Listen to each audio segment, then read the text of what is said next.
पुराण भगवान विष्णु के मत्स्य अवतार के बारे में आज की इस वीडियो में हम बात करेंगे। नमस्कार दोस्तों, स्वागत है आप सभी का एक बार फिर से आपके अपने पसंदीदा YouTube चैनल आध्यात्मिक कहानियों में। दोस्तों, आज की कहानी चलिए सुनते हैं भगवान विष्णु के मत्स्य अवतार के बारे में। मत्स्य अवतार भगवान विष्णु के प्रथम अवतार हैं। मछली के रूप में अवतार लेकर भगवान विष्णु ने एक ऋषि को सब प्रकार के जीव जंतु एकत्रित करने के लिए कहा और पृथ्वी पर जब जल में डूब रही थी तब मत्स्य अवतार में भगवान विष्णु ने उस ऋषि की नाव की रक्षा की। इसके पश्चात ब्रह्मा ने पुनः जीवन का निर्माण किया। एक दूसरी मान्यता के अनुसार एक राक्षस ने जब वेदों को चुराकर सागर की अथाह गहराई में छुपा दिया तब भगवान विष्णु ने मत्स्य रूप धारण करके वेदों को प्राप्त किया और उन्हें पुनः स्थापित किया। मत्स्य अवतार की कथा क्या है, आइए सुनते हैं। एक बार की बात है, एक बार ब्रह्मा जी की असावधानी के कारण एक बहुत बड़ा दैत्य ने वेदों को चुरा लिया। उस दैत्य का नाम था हयग्रीव था। वेदों को चुरा लिया जाने के कारण ज्ञात लुप्त हो गया। चारों ओर अज्ञानता ही अज्ञानता फैलने लगी और पाप तथा अधर्म का बोलबाला हो गया। तब भगवान विष्णु ने धर्म की रक्षा के लिए मत्स्य रूप धारण करके हयग्रीव का वध किया और वेदों की रक्षा की। भगवान ने मत्स्य का रूप किस प्रकार धारण किया, इसकी विस्मयकारिणी कथा इस प्रकार है। कल्पांत के पूर्व एक पुण्यात्मा राजा तप कर रहा था। राजा का नाम सत्यव्रत था।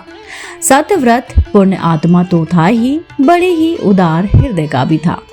प्रभाव का समय था, सूर्योदय हो चुका था। सत्यव्रत कृतमाला नदी में स्नान कर रहा था। उसने स्नान करने के पश्चात जब तर्पण के लिए अंजलि में जल लिया तो अंजलि में जल के साथ एक छोटी सी मछली भी आ गई। सत्यव्रत ने मछली को नदी में छोड़ दिया। मछली बोली, राजन, जल के बड़े बड़े जीव छोटे छोटे जीवों को मारकर खा जाते हैं। अवश्य कोई बड़ा जीव मुझे मारकर खा जाएगा। कृपा करके मेरे प्राणों की रक्षा कीजिए। सत्यव्रत के हृदय में दया उत्पन्न हो उठी। उसने मछली को जल से भरे हुए अपने कमंडल में डाल लिया। तभी एक आश्चर्यजनक घटना घटी। एक रात में मछली का शरीर इतना बड़ा हो गया कि कमंडलू उससे सहने के लिए छोटा पड़ गया। दूसरे दिन मछली सत्यव्रत से बोली, राजन, मेरे रहने के लिए कोई दूसरा स्थान ढूंढिए क्योंकि मेरा शरीर बढ़ गया है। मुझे घूमते फिरते में ही बड़ा कष्ट होता है। सत्यव्रत ने मछली को कमंडल से निकालकर पानी से भरे हुए मटके में रख दिया। यहाँ भी मछली का शरीर रात भर में मटके में इतना बड़ा हो गया कि मटका उसे रहने के लिए छोटा पड़ने लगा। दूसरे दिन मछली पुनः सत्यव्रत से बोली, राजन, मेरे रहने के लिए कहीं और प्रबंध कीजिए क्योंकि मटका भी मेरे रहने के लिए छोटा पड़ गया है। अब ये मेरे योग नहीं रहा। तब सत्यव्रत ने मछली को निकालकर एक सरोवर में डाल दिया, किंतु सरोवर भी मछली के लिए छोटा पड़ गया। इसके बाद सत्यव्रत ने मछली को नदी में और फिर उसके बाद समुद्र में डाल दिया। आश्चर्य, समुद्र में भी मछली का शरीर इतना बड़ा हो गया कि मछली के रहने के लिए वे छोटा पड़ गया। अंत मछली पुनः सत्यव्रत से बोली, राजन, यह समुद्र भी मेरे रहने लायक नहीं रहा। मेरे रहने की व्यवस्था कहीं और कीजिए। अब सत्यव्रत विस्मित हो उठा। उसने आज तक ऐसी मछली कभी नहीं देखी थी। वह विस्मय भरे स्वर में बोला, मेरी बुद्धि को विस्मय के सागर में डुबो देने वाले आप हैं कौन? मत्स्य रूपधारी श्री हरि ने उत्तर दिया, राजन, हयग्रीव नामक दैत्य ने वेदों को चुरा लिया है।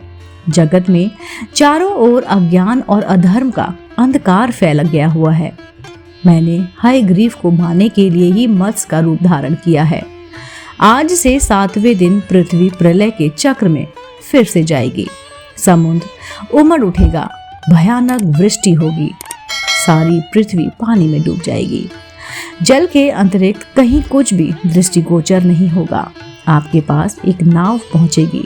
आप सभी अनाजों और औषधियों के बीजों को लेकर सप्त ऋषियों के साथ नाव पर बैठ जाइएगा। मैं उसी समय आपको पुनः दिखाई पड़ूंगा और आपको आत्म तत्व का ज्ञान प्रदान करूंगा। सत्यव्रत उसी दिन से हरि का स्मरण करते हुए प्रलय की प्रतीक्षा करने लगे। 7वें दिन प्रलय का दृश्य उपस्थित हो उठा। समुद्र भी उमड़कर अपनी सीमाओं से बाहर बहने लगा। भयानक वृष्टि होने लगी। थोड़ी ही देर में सारी की सारी पृथ्वी जल ही जल में भर गई। संपूर्ण पृथ्वी जल में समा गई। उसी समय एक नाव दिखाई पड़ी। सत्यव्रत सप्त ऋषियों के साथ उस नाव पर जाकर बैठ गए। उन्होंने नाव के ऊपर संपूर्ण अनाजों और औषधियों के बीज भी रख लिए। नाव प्रलय के सागर में तैरने लगी। प्रलय के उस सागर में उस नाव के अतिरिक्त कहीं भी कुछ नहीं दिखाई दे रहा था। सहसा मत्स्य रूपी भगवान प्रलय के सागर में दिखाई पड़े। सत्यव्रत और सप्तऋषि गण मत्स्य रूपी भगवान की प्रार्थना करने लगे। भगवान से आत्मज्ञान पाकर सत्यव्रत का जीवन धन्य उठा। वह जीते जी ही जीवन मुक्त हो गए। प्रलय का कुप्रकोप शांत होने पर मत्स्य रूपी भगवान ने हयग्रीव को मारकर उसे वेद छीन लिया। भगवान ने ब्रह्म जी को पुनः वेद दे दिया।